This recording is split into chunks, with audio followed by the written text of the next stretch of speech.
In this video, I'm going to teach you how to connect Ledger to MetaMask Mobile. It's a very easy process, so make sure to follow along.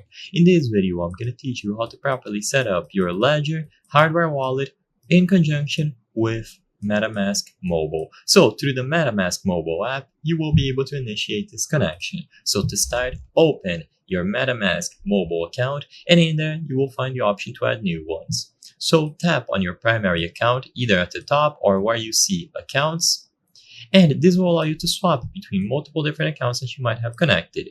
Choose the option to add a new account or hardware wallet, and immediately upon doing this, you can select Add Hardware Wallet. Now proceed with the prompts on screen. You will have to choose Ledger, so usually they will give you two options, Ledger and QR based. Just make sure that you choose Ledger.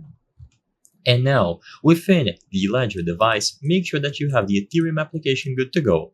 You will also need Bluetooth enabled on both the Ledger device and also your smartphone. So as you can see, they list 3 steps. Please make sure your Ledger NOx is unlocked, the Ethereum app is installed and ready to use, and Bluetooth is enabled. If you need additional instructions, tap on this option here, and as long as you have the Ledger device connected over Bluetooth to your smartphone, you will be able to establish this connection. So when you tap on Add Hardware Wallet, choose Ledger, it is going to appear on the list. It might be followed by a bunch of numbers.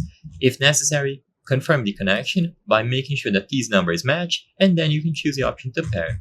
This will then add your Ledger account to the home screen of the MetaMask mobile app, and you will be able to switch accounts from there. It is going to be available on the account list, and you can manage all of your assets through the mobile app. I hope I was able to help you on how to connect Ledger to MetaMask Mobile.